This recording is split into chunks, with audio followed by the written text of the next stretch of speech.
A doutora Neuza Sica da Rocha, ela é professora associada do Departamento de Psiquiatria e Medicina Legal da UFRGS, é supervisora e coordenadora do programa POA, de residência de psiquiatria, supervisora de terapia interpessoal, coordenadora do grupo de pesquisa IQOL, de inovações e intervenções para a qualidade de vida, membro da Society for Psychotherapy Research, claro, é pesquisadora também da Harvard Medical School e da Universidade de Florença.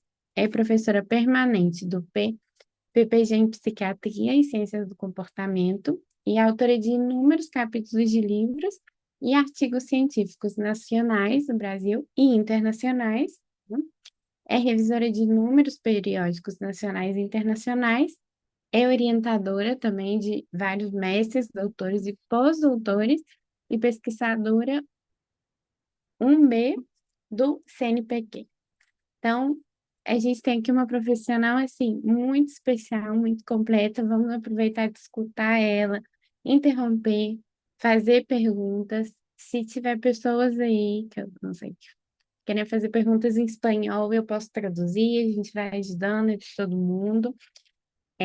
E é isso, Neuza. Deixo agora a palavra com você, para você poder apresentar para a gente esse tema tão interessante. Muito obrigada, Isabela, pelas tuas doces palavras e a tua apresentação. Então, é um prazer para mim estar aqui com vocês. Eu acredito muito nos jovens. Eu acho que alguma mudança pode acontecer no mundo através de vocês. Então, eu invisto muito nos jovens, tanto na iniciação científica. Eu sou produto da iniciação científica. Iniciei a fazer pesquisa com 18 anos e nunca mais parei. Então, eu acredito muito nessa iniciação precoce na pesquisa, ainda mais na pesquisa, de psicoterapia, e esse projeto que eu vou apresentar hoje para vocês me toca muito porque ele tem dois objetivos. Ele tem um objetivo científico, acadêmico, de pesquisa, e tem um objetivo pedagógico formador. Porque vocês vão ver que esse foi um ensaio clínico no qual a gente treinou estudantes de medicina para fazerem intervenções psicológicas, que isso é uma grande questão, né? Eu que sou professora de psiquiatria, que sou professora da medicina, a relevância que tem o treinamento de habilidades psicológicas de comunicação com os pacientes para um estudante de medicina, um futuro médico, tá? Então, vou começar a apresentar, então, a minha apresentação. Eu nunca sei, está compartilhando já? Sim, sim, a gente está vendo já um PowerPoint. Ele, só que está Eu tenho menor. que... Tá, eu vou ter que. Aí eu passo a não ver mais vocês, é isso, né? Quando eu. Acho que a gente fica no canto em cima, meio escondido. Eu não tô mais vendo vocês. Aí Mas vocês, como é que eu faço, de repente, para ver vocês? Tem alguma forma que aí, vocês me recomendam para que eu consiga aí ver vocês? saiu a apresentação. Samara, você sabe alguma forma? No meu computador é um MacBook, fica pequenininho as pessoas do lado direito. Não sei se. No Eu meu. tô vendo aqui se tem, talvez. Deixa eu ver em settings. Talvez. Tô É só procurando. vocês me avisam daí, então, quando quiserem me interromper. Eu gosto de apresentar olhando para vocês, mas às vezes acontece de eu não conseguir. Não, Agora a gente não tá vendo apresentação. eu parei de compartilhar para voltar a olhar vocês. Deixa eu só ver aqui, ó.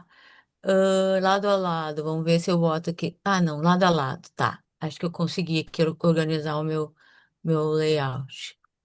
Ah, agora sim. Agora vejo vocês. Desculpe a minha ignorância aqui. Vamos Não lá. é difícil, né? Então, Esse foi um ensaio clínico muito caro para mim, muito querido para mim, que então vou explicar todas as etapas para vocês e vou falar um pouco da psicoterapia interpessoal, porque eu acho que ela é pouco conhecida na América Latina e acho que a gente tem que também pensar numa forma de disseminar essa técnica, que é de fácil apreensão. Agora, então, esse é um estudo que foi feito por alunos de doutorado da URGS, no Centro de Estudos Luiz Guedes, que é um centro importante de formação de psicoterapeutas de orientação analítica, e hoje em dia já tem formação de terapia cognitivo-comportamental e de terapia interpessoal também no Centro de Estudos Luiz Guedes. É um estudo que foi financiado pelo CNPq. Isso é uma outra questão importante dos estudos de psicoterapia. Dificilmente eles vão poder ser implementados sem financiamento e é difícil conseguir financiamento para estudos de psicoterapia. Eu sou muito orgulhosa de ter conseguido dentro da psiquiatria. Vocês imaginam também a minha situação.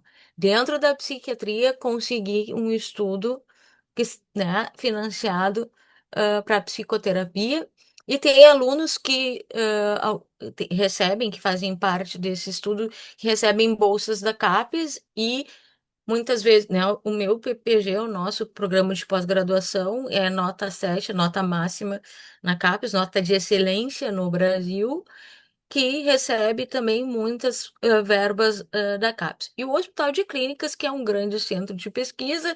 Um dia, se vocês quiserem vir até o Hospital de Clínicas para conhecer o nosso centro, é muito interessante. Nós temos três prédios de pesquisa, uma pesquisa clínica, uma pesquisa experimental e um bloco só onde ficam os pesquisadores. Então, para vocês terem uma ideia que para fazer um ensaio clínico dessa magnitude, precisa uma estrutura como essa. Eu falo isso, eu não falo isso para desestimular, eu falo isso muitas vezes para dar noção da realidade do que é fazer um ensaio clínico de psicoterapia. Para contar uma historinha para vocês, primeiro estudo que eu fui falar com o meu orientador, eu fui falar para o meu orientador que eu queria fazer um ensaio clínico, dentro da minha ingenuidade como pesquisadora iniciante, antes de começar o mestrado. Eu estou fazendo esse estudo, primeiro ensaio clínico de psicoterapia, com mais de 20 anos de experiência em pesquisa, só para vocês terem, então, uma ideia da dificuldade. Talvez vocês na área da psicologia tenham um pouco menos de dificuldade, não estou dizendo que não vão ter, que eu dentro da psiquiatria, tá? Então, tem uma grande área de interesse minha também, que é a depressão, né? Que são os transtornos depressivos. Todo mundo sabe, mas não convém relembrar, né, o quanto é uma condição crônica, recorrente, debilitante, terceira causa de anos de vidas perdido por incapacidade, e a gente tem a regra das metades na depressão, que é 50% das pessoas são identificadas, 50% recebem tratamento eficaz e 50% mantém esse tratamento, tá? Então, para vocês terem ideia da magnitude, da relevância desse projeto, e a gente consegue entender por que ele recebeu prioridade, de investimento. Esse projeto, o nome dele é Deu Pra Ti Baixo Astral, que vocês devem conhecer, né? O Cleito e Cledir são músicos aqui gaúchos que ganharam projeção nacional, que tem a música Deu Pra Ti Baixo Astral, vou para Porto Alegre e tchau. Uma analogia de que, né, é um estudo com jovens e a gente queria encontrar uma forma de atrair esses jovens para a nossa pesquisa. E não sei se você sabe, mas Porto Alegre, a cidade da onde eu falo, é a cidade do Brasil com maiores níveis de depressão do Brasil, tá? Sendo a população justamente essa que a gente escolheu, a gente priorizou os jovens de 18 a 24 anos, são a, vamos dizer assim, a gente tem dois picos de incidência de depressão no ciclo vital, dos 18 aos 24 anos e depois lá na idade dos idosos. Tá? E a gente elegeu os jovens adultos. E aqui que a gente sabe que o apoio social, que é um dos focos da terapia interpessoal, ele está diretamente relacionado com a ocorrência de depressão. Quem tem menos suporte social tende a ter mais depressão, e quem tem o suporte social é protetor para a depressão. E suporte social é também uma variável, um domínio muito associado com suicídio.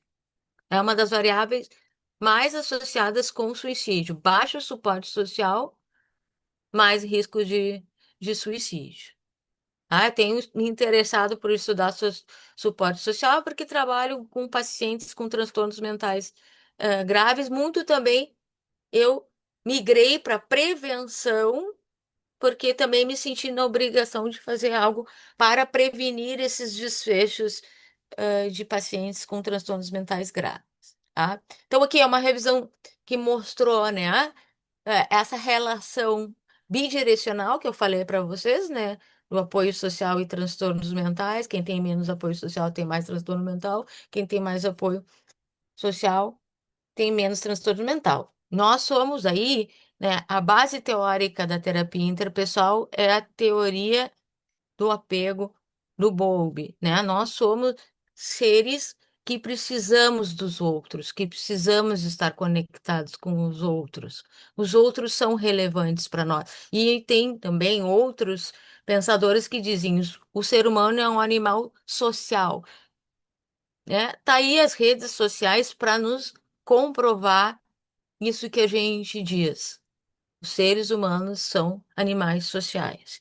Então, por isso, né, se a gente puder usar positivamente esse apoio social, a gente vai ter melhores desfechos, né? Então, a solidão, a gente sabe também que tem essa população de pessoas solitárias, né? Está associada com muitos desfechos negativos em saúde, tá? Ter alguém perto de nós protege que a nossa saúde fique bem, tá? Tanto saúde física quanto saúde mental, tá? E tem alguns grupos que são particularmente em risco de solidão, né? As pessoas com deficiências físicas, intelectuais, pessoas que têm demência, comprometimento cognitivo, indivíduos que cuidam de outros membros da família, porque ficam, né, muito voltados com os cuidados e esquecem de si, pessoas de comunidades minoritárias e membros da comunidade LGBT. Então, a terapia interpessoal, ela tá aqui, ó, como primeira linha de tratamento psicológico para os transtornos depressivos, tá? E é paradoxal como que ela não é tão disseminada na América Latina. Isso é incompreensível. É incompreensível. Eu acho que tem muito a ver, né, com essa dicotomia que a gente tem, dinâmica TCC, né, ou é dinâmica ou é TCC, então qualquer coisa que não seja ou dinâmica ou TCC acaba sendo menos popularizada. Embora a psicoterapia interpessoal, a base teórica dela é psicanalítica, né, por conta da teoria do apego, não? Então, o que que é a TIP? É uma terapia breve que trabalha a relação aqui eu vou falar da depressão, né, com o funcionamento interpessoal do indivíduo. Mas hoje nós já temos muitos estudos mostrando que ela também é eficaz para outros transtornos que não só para a depressão. Então, a gente vai tentar entender o contexto interpessoal onde os sintomas surgiram e como que eles se relaciona com o contexto social presente. A gente vai trabalhar no aqui e agora, tá? Não é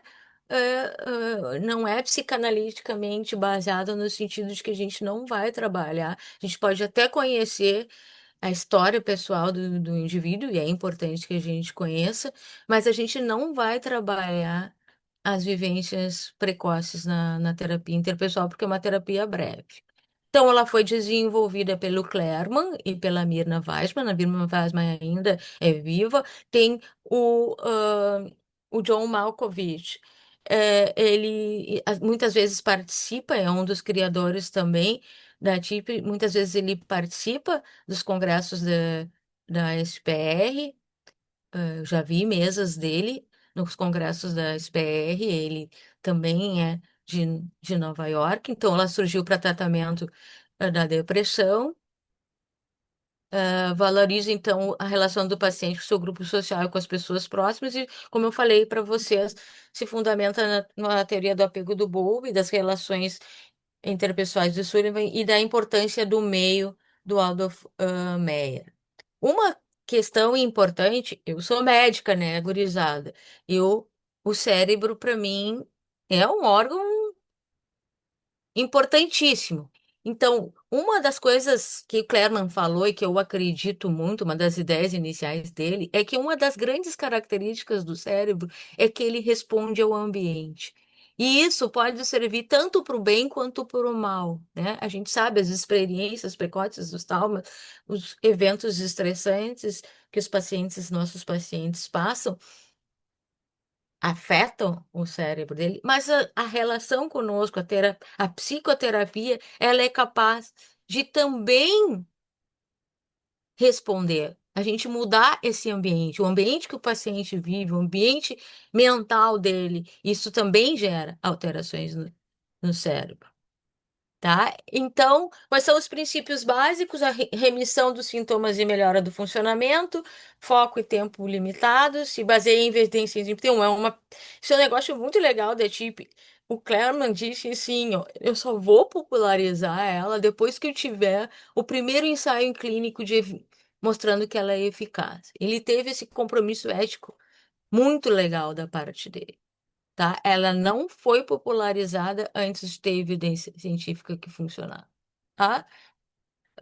Então, a gente tem que ter, então, se baseia nessas relações recíprocas entre sintomas e relacionamentos interpessoais, melhorar o relacionamento e a melhorando a clínica, melhora o funcionamento, e melhorando o funcionamento, melhora a situação clínica. Essa é a base da terapia interpessoal. A gente trabalha em 4 áreas problema, tá? Que é genial essa questão. Eu não tenho nenhum livro explicando como que ele chegou nessas 4 grandes áreas, mas qualquer coisa que acontece em termos de estressor com o paciente, a gente consegue colocar nessas 4 grandes áreas, que é luto, disputas interpessoais, transição de papéis e déficits interpessoais. Os déficits interpessoais cada vez mais frequentes nessas populações que a gente vê, pelo menos no Brasil, um crescimento do, dos transtornos do espectro autista, né? As pessoas cronicamente isoladas. E luto aqui é só para quando morre alguém mesmo, tá? Quando é perda de função, perda de status, é transição de papel, tá? Então, a ênfase dos aspectos, vamos entrar nos aspectos. Estou falando um pouco de TIP para vocês, porque ela não é muito conhecida. Então, eu estou tendo a oportunidade também de explicar um pouco o que que é TIP para vocês, tá? É muito Ah, interessante. a ênfase é nos problemas atuais, né? E nas pessoas que são importantes e a relação que isso tem com o afeto do paciente. Então, a gente vai ajudar o paciente a reconhecer as respostas emocionais diante dessas situações e explorar novas opções de relacionamentos ou de respostas emocionais, né? Eventualmente, a gente vai ajudar o paciente a desenvolver novos relacionamentos, e também a psicoeducação é muito importante para que o paciente conheça e corrija as informações erradas sobre a depressão. Tá? Então, o que que não é TIP? Abordar experiências infantis, abordar o caráter, abordagem de manifestações inconscientes e focos nas razões como o paciente, do paciente ser como ele é, né? Isso seria mais a psicoterapia de orientação analítica. Então, a gente não vai interpretar sonho, não vai investigar a infância inicial, não vai incentivar a livre associação, não vai botar o foco nas cognições, não vai incentivar a dependência do tratamento ou do terapeuta e não vai permitir que o tratamento continue indefinidamente. Isso tem duas situações que a gente vai trabalhar a cognição e vai trabalhar a, a transferência, tá? A gente vai trabalhar a transferência quando a gente perceber que, por alguma razão transferencial, esse paciente não está aderindo à terapia. Aí a gente vai trabalhar a nossa relação com ele, tá? Só para entender quando que a gente vai trabalhar a transferência. E a gente vai trabalhar as cognições quando, vamos imaginar, num paciente deprimido que tem muita alteração cognitiva, alguma crença disfuncional pode estar incapacitando as relações interpessoais. Então, nós vamos ter que trabalhar essa cognição disfuncional primeiro, para depois trabalhar a relação interpessoal. Então, aqui só para mostrar para vocês os estudos de eficácia para diferentes transtornos, né? Ansiedade, transtornos alimentares, transtorno bipolar, PSD, né? Transtorno de estresse pós-traumático, que, né, o John Malkovich é a área de interesse dele, ele tem trabalhado chip para transtorno de estresse pós-traumático, e transtorno de uso de substância é o único que tem estudos, mas não tem se mostrado eficaz. Diferentes grupos etários, então, adultos, perinatal, idosos, crianças e adolescentes. Diferentes contextos, né? Até em prisões, escolas, clínicas, vilas rurais, cuidados primários de comunidades, centros acadêmicos e em países desenvolvidos ou em desenvolvimento. Em diferentes formatos, individual, de casal, em grupo, por telefone, por aplicativo, né? A gente teve um grande estudo aqui na época da pandemia que usou chip ultra breve online para profissionais de saúde. Locais de treinamento, olha aqui, ó, gurizada. Olha aqui na América Latina tem só na Colômbia e não sei se isso aqui é na Venezuela, não tenho certeza. E só 2 centros aqui no Brasil, que é aqui em Porto Alegre e São Paulo, tá? Então, ele é muito disseminado na Europa, muito disseminado na América do Norte, né? Então, temos que trabalhar com nisso. O que que acontece? Deixa eu ver se tem aqui. Vou passar esse slide antes. A Organização Mundial da Saúde, ela elegeu a TIP como a terapia padrão para disseminação de terapias psicológicas baseadas em evidência em países de baixa e média renda, tá? Dentro da lógica da transferência de cuidado. Isso, às vezes, a gente tem um problema com o pessoal da psicologia que, né, às vezes fica um pouco assim, nos Estados Unidos, né, a regulamentação é um pouco mais rigorosa. Então, não é que as pessoas vão substituir os psicólogos. O psicólogo, ao invés de ser ele que vai tratar, ele vai supervisionar alguém que vai tratar para gente conseguir atender mais pessoas, tá? É essa a lógica. É sempre sob supervisão de um especialista, que foi o que a gente fez aqui. Tá? Então, o estudo que nós nos baseamos foi esse ensaio aberto que foi feito na Uganda, de tipping em grupo, onde que foram treinados agentes comunitários, tá? E a terapia se mostrou eficaz para a redução dos sintomas de depressão. E aí nós nos questionamos: será que a gente treinando estudantes de medicina teríamos o mesmo efeito que os agentes comunitários? Claro que a gente também tem, né? Os agentes comunitários têm em geral, tem mais experiência de vida, né? Isso é algo que os estudantes, muitas vezes, não têm. Mas foi surpreendente, pessoal, e muito gratificante ver o desenvolvimento como terapeuta dos estudantes de medicina. Para mim foi emocionante, né? Tínhamos um dos estudantes que era muito, ele era um pouco mais reservado e ele se desenvolveu excepcionalmente bem, né? Então, tendo treinamento e tendo supervisão, as pessoas conseguem se desenvolver muito mais do que a gente imagina. Isso aqui é só para vocês. Uma vez teve esse editorial na Nature sobre Therapy Deficit, o quanto as psicoterapias são subfinanciadas, tá? Eu sempre gosto de trazer para chamar a atenção, né, de que precisamos ter mais financiamento para terapias psicológicas, principalmente nos países latino-americanos. Então, qual foi o nosso racional? Então, tinha tido essa primeira etapa, um ensaio clínico aberto na Uganda, o nosso tentou comparar com lista de espera, né? Como é que seria essa terapia com lista de espera? Depois, né, a gente pretende fazer, então, a comparação entre duas terapias ativas, que é muito difícil, né, gurizada?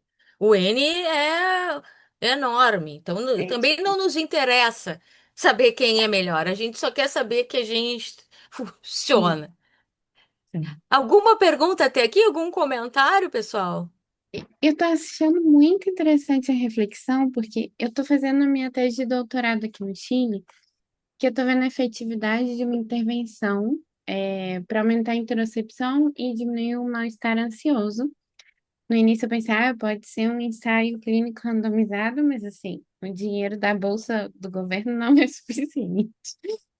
E aí eu comecei a ler isso sobre o tema de financiamento, o que fazer. Aqui no Chile, o governo já financiou também, no doutorado onde eu estou, alguns ensaios clínicos, mas dos professores, claro.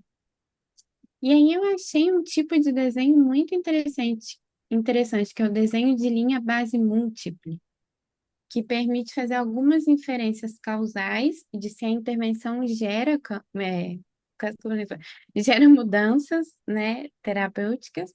E aqui eles tomam esses estudos, fazem aqui no Chile, eu vi que tem muito nos Estados Unidos também, e usam isso para justificar depois fazer um ensaio clínico randomizado. Então é interessante ver também como vocês fazem, como vocês aí fizeram o processo, como você fez. E eu vou comparando um pouco com como é a situação aqui também, vendo, tá sendo muito interessante isso para mim. Principalmente Depois, Isabela, se tu puder me passar essa, eh, esse, esse formato metodológico, porque é muito interessante. Eu não conhecia. Eu não posso passar, conhecia. e tá sendo muito interessante aprender. Aí eu tô fazendo minha tese com isso, para não fazer um ensaio, né? Aí o ensaio eu tô deixando para quando eu terminar o doutorado. Então, Samuel Teixeira está com a mão levantada. Isso, eu ia falar que eu, na verdade, achei o trabalho muito interessante porque eu acho que eu já recebi um spoiler quando eu participei do evento, né? Foi, acho que, um pouco falado sobre isso. E eu achei muito interessante porque 2 meses atrás eu tinha conhecido um psicólogo que é recente a se formado na Columbia University, e ele conhecia a professora Lena Verdale, que também escreveu o manual do TIP para a Organização Mundial da Saúde. Eu fiquei interessado, assim. E daí agora eu fiquei até curioso, assim, de te perguntar em termos de como que funciona o treinamento e se... Bom, vamos começar por essa pergunta, assim. Tu mencionou que, inclusive, em Porto Alegre... Isso. A gente, atualmente, durante, por força de muita luta, por isso que às vezes eu tô sem energia para SPR, porque eu tenho outras batalhas para enfrentar. Então, a gente tinha só os R4 de psicoterapia faziam um treinamento de TIP. Este é o primeiro ano que todos os residentes de psiquiatria que fazem no nosso serviço estão recebendo treinamento, eu estou treinando todos. Para quem não é residente de psiquiatria, no centro de estudos, Luiz Guedes, desculpa, estão me ligando aqui, deixa eu só desligar. Agora. No centro de Luiz Guedes tem agora um curso. Inclusive, hoje. é o dia do curso. Eu termino Hum, a aula, de vocês aqui e vou para a aula do curso. Eu e o professor Marcelo Fleck, estamos fazendo esse treinamento. Esse ano é o primeiro ano que a gente está fazendo só o programa teórico e possivelmente nos segundos semestres a gente vai fazer a supervisão coletiva, porque as outras turmas a gente fazia o programa teórico e a supervisão coletiva no mesmo dia, a gente achava que os alunos ficavam um pouco cansados. Então, em geral, o treinamento é 3 meses. Hoje é a segunda aula. Hoje até está entrando um aluno novo hoje, né, que não, que perdeu a primeira aula. Então, a gente faz anualmente o treinamento, março, abril e maio pega um pouquinho de junho. hum, Treinamento teórico. Depois tem a supervisão coletiva. Esse ano é a terceira turma que a gente está oferecendo para médicos, psicólogos, psiquiatras. Já tivemos até pediatra na turma. Eu acho que acho que teve uma enfermeira. Então, é, é mais no sentido de levar a técnica, a habilidade. Essas pessoas não vão ser consideradas terapeutas, né? Elas não têm habilitação para trabalhar sozinhas, né? É no sentido de implementar, talvez, muitos é de saúde pública, né? hum. Pessoal que trabalha com saúde pública e que se interessa por receber algum tipo de treinamento. Então, temos alunos do Brasil inteiro, porque é online, a gente faz online, né, o curso. Não sei se respondi a tua pergunta, Samuel. Respondeu muito bem. Que interessante que é online. Acho que isso me anima para querer saber mais também. Pode entrar lá em contato com o Cego se tu tiver interesse, tá? E de te informar. Então, seguindo aqui o objetivo, então, foi ver, né, se a TIP em grupo, em 8 sessões, pessoal, em 8 sessões, era eficaz para diminuir sintoma depressivo e melhorar apoio social. 8 sessões. Então, que só para mostrar para quem não conhece Porto Alegre, tá? Porto Alegre fica bem próximo aqui, o estado do Rio Grande do Sul, que seria a nossa província, ela fica bem perto da Argentina e do Uruguai e do Paraguai, tá? Nós temos muito mais influência cultural dessa, dessa região aqui do que do restante do Brasil. Ah, por isso que a gente entende bem espanhol, porque a gente está muito acostumado a ouvir o espanhol. E Porto Alegre é uma cidade que tem em torno de 1,5 milhão de habitantes. E como toda cidade brasileira tem esse contraste socioeconômico, né? Há áreas bem desenvolvidas e ricas da cidade com pobreza extrema. Vocês vão ver que a gente conseguiu na nossa amostra uma amostra até que representativa da nossa população. A gente queria atingir a população com alta vulnerabilidade socioeconômica. Então, olha aqui, a gente ah, acessaram o nosso protocolo quase 900 jovens, né? 244 tinham, né, o, o PHQ, que é uma escala de depressão acima de 5. O que era o nosso grande critério de exclusão que tirou muita gente, a gente imagina, que a gente não tem os dados a respeito dessas pessoas aqui. A gente não colocou pacientes com risco de suicídio, tá? Porque eram estudantes de medicina e médico, né? Não tinha nenhum especialista ali junto. Então, a gente fez 119 entrevistas individuais, alguns foram excluídos por questões de diagnóstico, né? Exclusão, psicose, transtorno de substância, transtorno bipolar.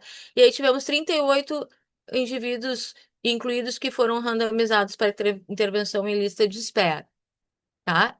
Esse que foi o nosso ensaio clínico. Ele foi duplo cego, né? Não, unicego, né? Porque a terapia, a gente só não. A terapia acaba, né, a lista de espera. Esse aqui é o protocolo, né, que o Samuel falou, da Columbia University, né, porque a professora Mirna é da Columbia University.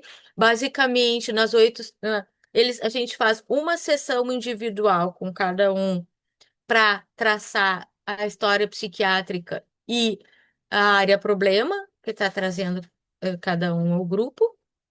E depois mais 7 sessões em grupo, onde cada sessão a gente vai trabalhar uma área problema.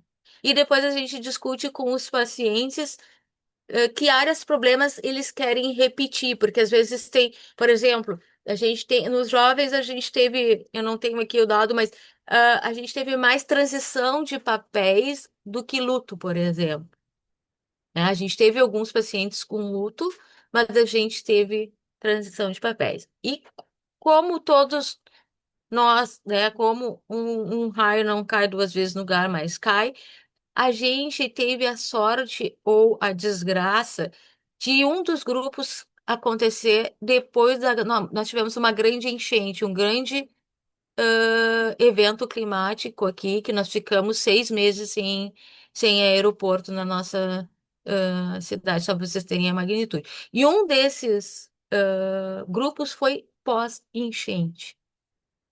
Então, a gente depois também vai analisar separadamente como que a TIP se desempenhou para uma situação de evento climático, tá? Então, aqui são os estudantes de medicina, né, que foram treinados, e os médicos, aqui sou eu. Então, a gente fez um treinamento, né, em torno de 3 meses com eles, né, onde a gente ensinou o manual, não o manual da OMS, a gente viu com eles o manual da TIP mesmo, né, esse que eu dou o treinamento, então eles foram treinados com o manual, como se fossem fazer terapia individual, e depois a gente viu o manual da OMS, tá?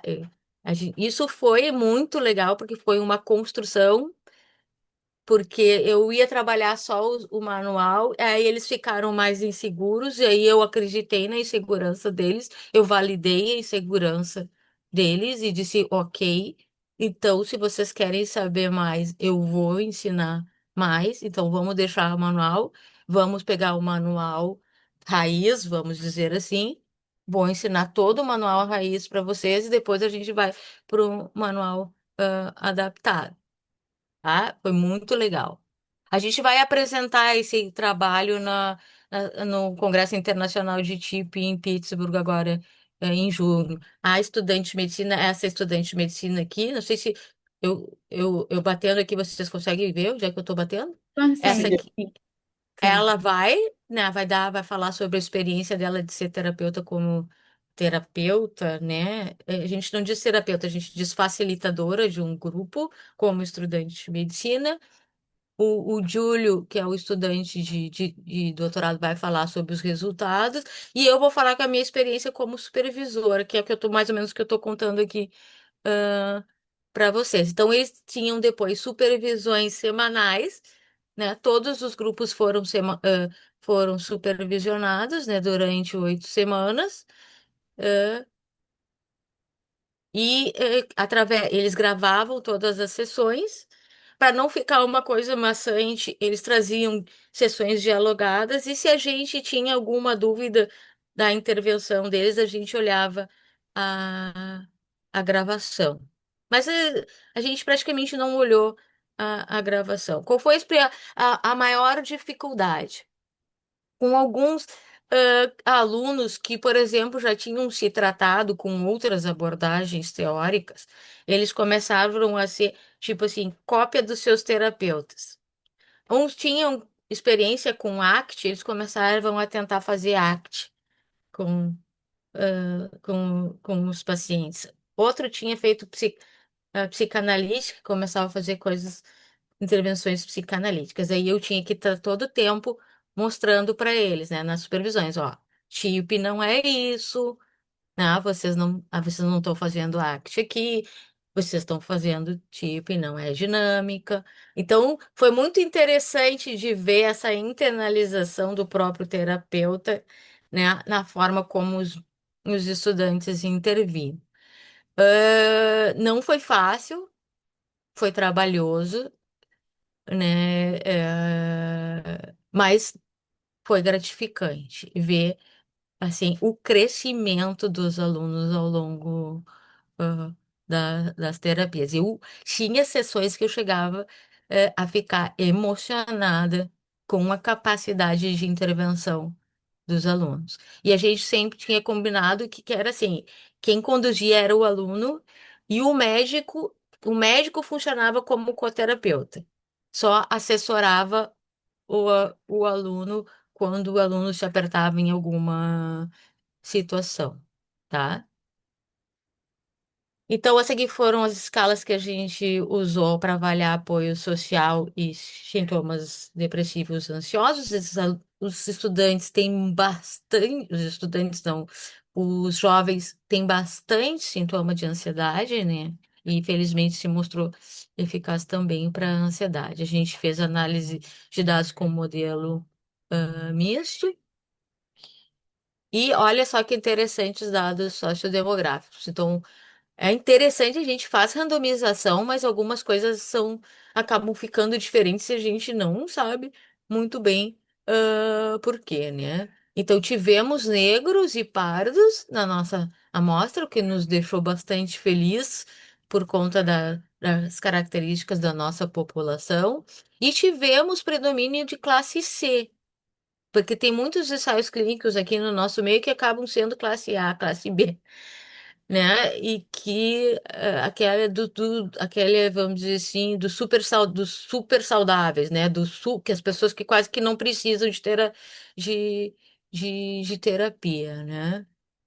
E a média de idade aqui, ó, gurizada, ó, 21 anos. Isso aqui, e a média de anos de estudo é nível médio, né? A gente tinha alguns universitários, mas tinha alguns que estavam se preparando para o vestibular. Vestibular é que é a prova que se faz para ingresso na universidade. E aqui, ó, né? Então, houve aumento do apoio social, né? No grupo intervenção em comparação à lista de espera, com tamanho de efeito grande, né? E para sintomas depressivos, a mesma, a mesma coisa, né? Diminuiu os sintomas de 8 sessões. E qual que é a conclusão? Então, melhorou significativo o apoio social os sintomas depressivos e representa a primeira evidência global de TIP em grupo para jovens quando usado como contexto de não especialista no contexto comunitário, tá? Mas não é só isso, né, gurizada? Esse estudo não é só isso, tá? Vamos publicar o artigo. Mas a abrangência, né, em termos de formação, de disseminação do conhecimento, de esses futuros médicos receberem esse treinamento, abrir a cabeça para a importância das intervenções psicológicas, a possibilidade da gente implementar isso no contexto de saúde pública. Então, são várias áreas que se abrem. As implicações clínicas desse projeto, elas vão além do significado estatístico que a gente está trazendo aqui. E eu vou contar uma história para vocês que é o seguinte: aí eu comecei a dar supervisão para os treinar, Samuel, os TIP nos residêncios da infância e da adolescência aqui do nosso hospital. E tinha convidados, a gente tem uma parceria com Moçambique. Nós estamos treinando os primeiros psiquiatras infantis de Moçambique, que não existia psiquiatra infantil em Moçambique. Eles vieram fazer o treinamento agora, aqui conosco. Aí um deles adorou. Os psiquiatras moçambicanos já são treinados em TIP, de adultos, tá? Os que estavam fazendo a formação de adolescência fizeram comigo. Aí um me indicou para a Colômbia e disse: Olha, eu gostei muito da professora Neuza. E, e agora, em abril, primeira turma foi ano passado, eu tô indo para Moçambique para treinar os terapeutas infantis de Moçambique em terapia interpessoal de adolescente. Então, é essa a minha missão, vamos dizer, é disseminar, é disseminar. Que eu queria que tivesse psiquiatra e psicólogo para todo mundo, eu queria, mas não é possível. Então, eu treino um e aquele dissemina, e eu fico supervisionando. Então, a criadora que é a pessoa que fez a adaptação da TIP para adolescentes, ontem eu tive uma reunião com ela, a pessoa que fez a adaptação, eu e ela, olha a minha a minha petulância. Eu e ela vamos treinar os moçambicanos por conta dessa minha experiência aqui. Então eu sou supervisora de TIP há 12 anos. Eu já treinei cerca de 50 psiquiatras de TIP, fora os outros mais de 60 em psicodinâmica, que eu já dei supervisão, né? Muitos anos de psicodinâmica, pelo menos dois residentes quatro residentes por ano, dois residentes por semestre. Então, a minha missão é essa, como psiquiatra, porque tem mais essa que já bati nessa tecla com vocês, né? Vou criar uma disciplina agora, futuramente, é Medicine Without Medicine. Tá? Então é isso. Tem muita coisa que, como médico, a gente pode fazer pelos pacientes sem medicamento. Muito obrigada pela atenção de vocês. Para mim é um prazer estar disseminando e transferindo o meu conhecimento aqui para vocês. Esses são os membros do grupo. O Samuel conheceu alguns lá no nosso evento. É mais ou menos isso que eu tinha para falar com vocês. Eu estou aqui para ouvir os comentários, enfim, né, de vocês. Eu Perguntas? achei muito interessante, assim, eu adorei conhecer a experiência, mesmo, assim, eu sou da psicologia, eu tenho uma amiga muito próxima que é da psiquiatria, ela está fazendo a residência de psiquiatria na UERJ. Aí eu peguei, tô mandando aqui para ela, mandei seu e-mail, mandei o centro, eu falei assim, muito interessante mesmo, achei muito legal. Essa aproximação de formar, a importância de formar agentes comunitários, acho que é algo que não está tão popularizado na psicologia. É, eu aqui no Chile conheço alguns professores e colegas que agora estão trabalhando num projeto que é do governo de formar agentes comunitários em saúde mental. Eu acho que é assim super importante reduzir custo, não aumentar a efetividade, essa é uma maneira de otimizar, né, a atenção. Igual você falava, os agentes comunitários têm uma experiência aqui com o tema, com a situação que a gente às vezes não tem. E é preciso reconhecer isso, né? Eu acho isso extremamente importante. Achei muito, muito interessante. Porque a gente às vezes fala de terapia e fala só disso de um a um e termina ficando assim, insuficiente para a quantidade de coisas que tem que ser abordada numa terapia, né? Muito legal, Isabela. Para falar um pouco assim da experiência, né? A gente talvez faça até um estudo qualitativo também desse projeto, é a interação entre os jovens que surgiu no grupo. E a descrição que os terapeutas, os facilitadores trouxeram no final, assim, que eles saíram conversando. É, Eles é. saíram conversando e alegres, né? Hum, Pra gente que trabalha com depressão, eu trabalho com depressão há muitos anos, né? hum, Se a escala não tivesse mostrado,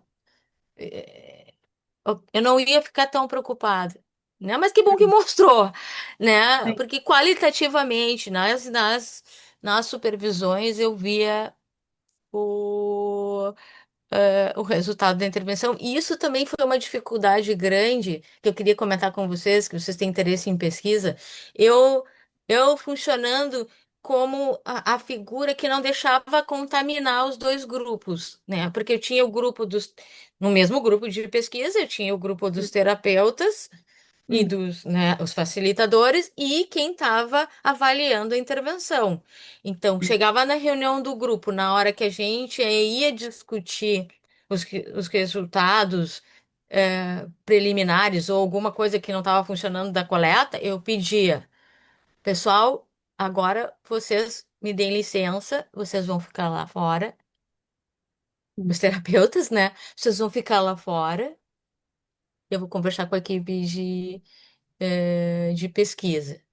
Né? Eu hum, tive que ter todo esse cuidado de administrar as duas equipes e não deixar haver contaminação, claro. né? E é difícil, Deve ser um difícil. desafio gigante, né?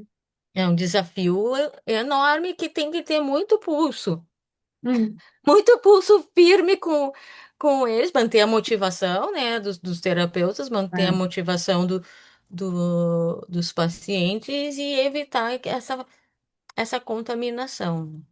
Hum. O Samuel tá com a mão levantada? Sim, então eu achei fantástico, assim, brilhante, brilhante. Inclusive, depois eu querer me informar mais sobre o treinamento, assim, achei extremamente significativo e gostei da forma, assim, como que foi realizado, assim, e fiquei curioso sobre muitas coisas, né? Mas algumas dessas coisas eu acho que eu já vou ir te perguntando, assim, Neuza, para ver, assim, o que que tu diz, assim, de dentro. Uma das coisas é se o mínimo de sessões que já foi realizado, talvez num estudo como esse que tu trouxe, é de até 8 sessões, no mínimo 8 sessões, ou já foram, por exemplo, realizadas intervenções usando o TIP com talvez menos sessões que isso, por exemplo. Já tem, assim, de terapia de grupo, eu não saberia te dizer se tem alguns estudos menos que 8 sessões, tá? Eu Hum, sei que agora a gente, por exemplo, lá no hospital para paciente grave, ou seja, paciente que é diferente desse, que é depressões leves e algumas subsindrômicas, a gente fez 8 sessões. No hospital, a gente está fazendo 12 sessões com os hum, residentes, né? 12 sessões. No projeto do Telepsi, que foi esse projeto de oferecer intervenção psicológica para os profissionais da saúde durante a Covid, desse projeto eu não participei, mas eu só vou contar como é que foi a experiência. Eram 4 sessões, mas 4 sessões individuais, né? Uma sessão de avaliação, 2 sessões para trabalhar a área problema e uma sessão de encerramento, né? hum,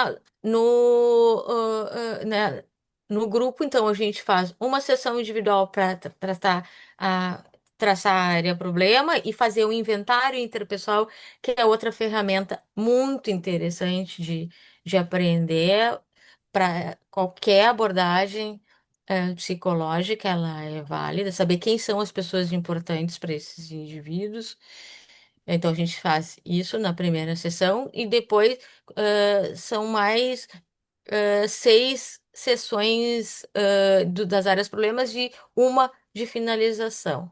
Sempre a gente deixa uma para finalização. Então, tem vários protocolos, né? hum, Então, é de 4, 6, 8, 12, 16, 20, vinte e hum, quatro. E tem, às vezes, tipo de manutenção. Ela não é para ser uma terapia longa, mas a gente, por exemplo, lá no hospital, a gente fazia 12 sessões e que se o paciente estava inseguro com o término, a gente via ele mais uma vez por mês até que ele se sentisse seguro de ficar sozinho. A gente nunca ficou mais do que 2 meses.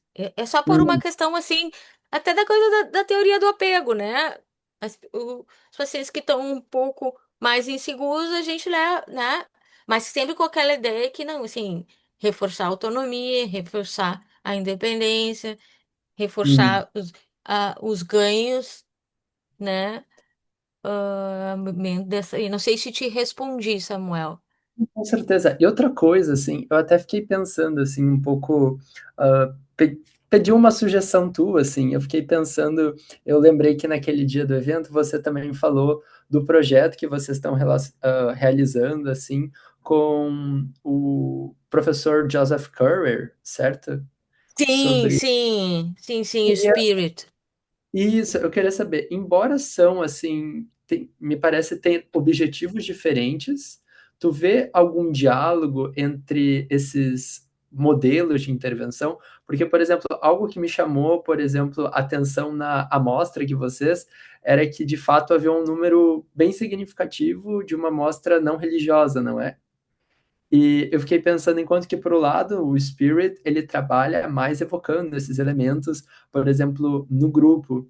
E eu queria te ouvir falando, assim, um pouco de alguém que conhece esses dois modelos, pensando num possível diálogo e que, se quem sabe, por exemplo, o tipo fosse feito de uma forma, talvez considerando, incluindo alguns desses aspectos, não poderia ser um facilitador também nesse processo. Olha que interessante, Samuel.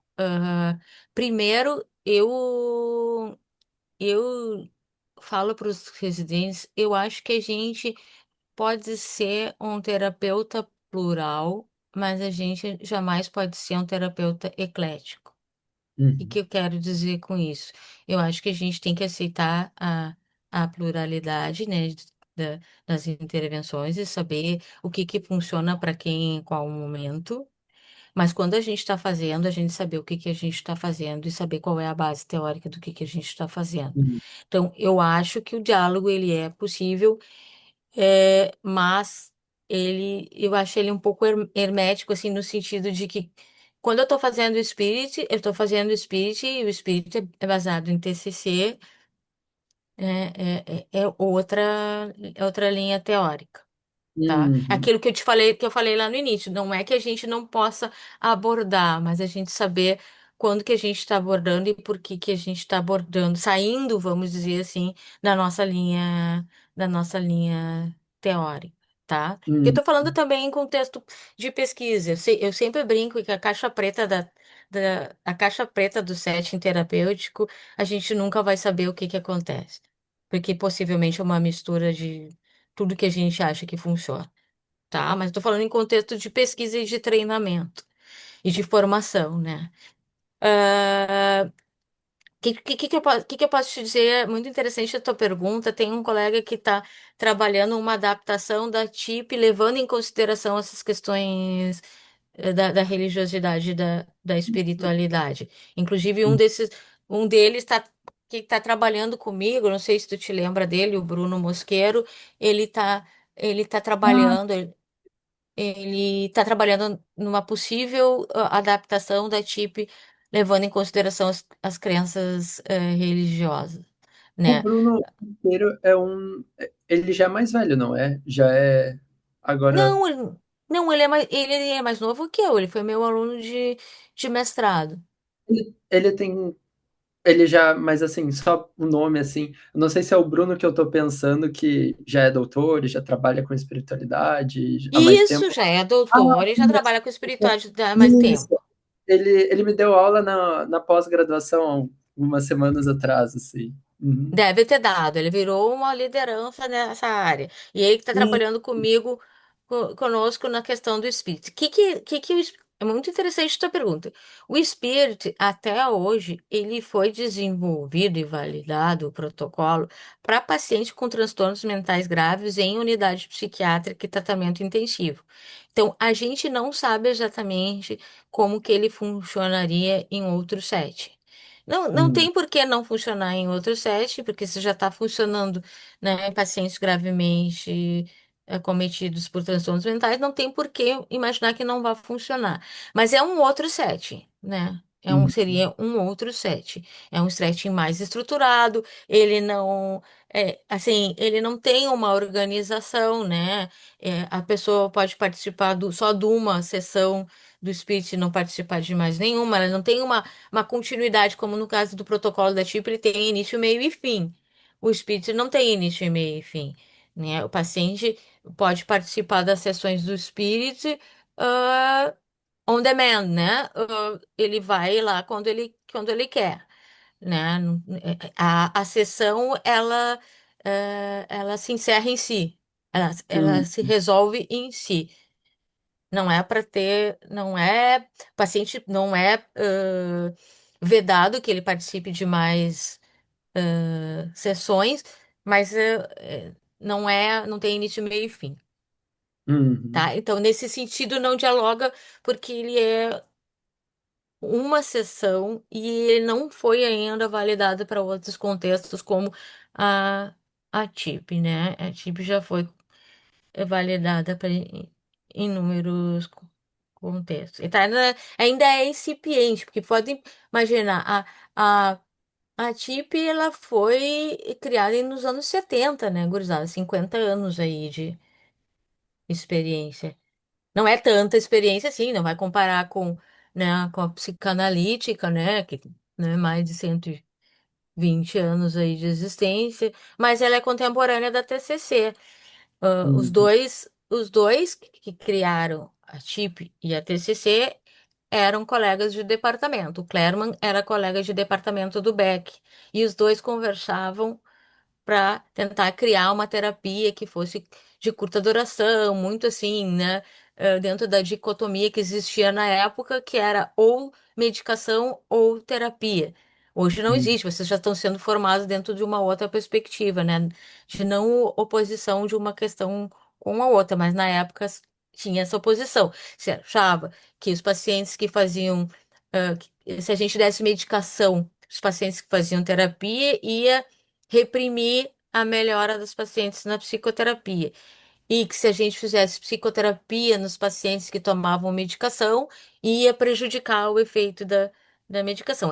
Foi esse o cenário científico histórico que a TIP e a TCC foram concebidas.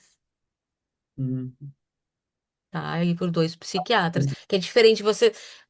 Vocês têm uma outra visão da história da psicoterapia, né? Quem é psicólogo e quem é psiquiatra tem outra visão, né?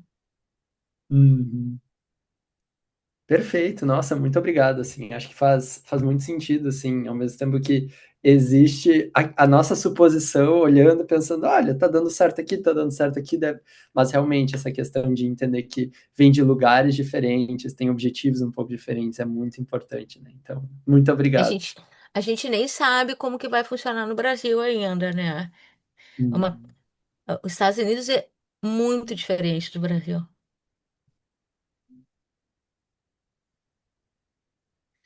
Estou curioso para os resultados, Obrigada.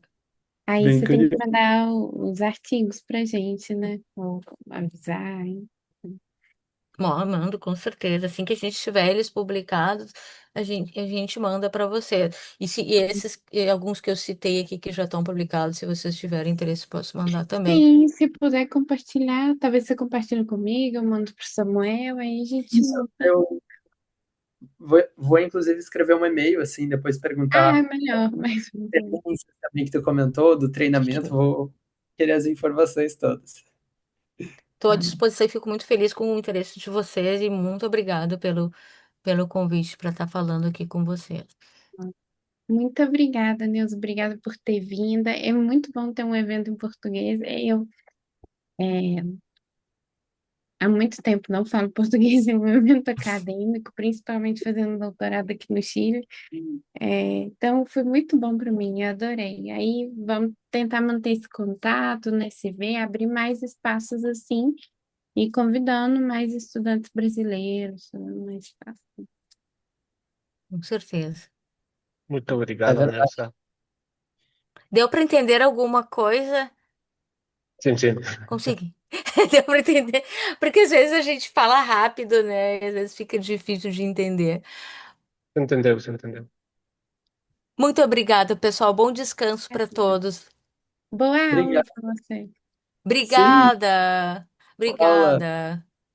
Tá, tá. Vamos ver.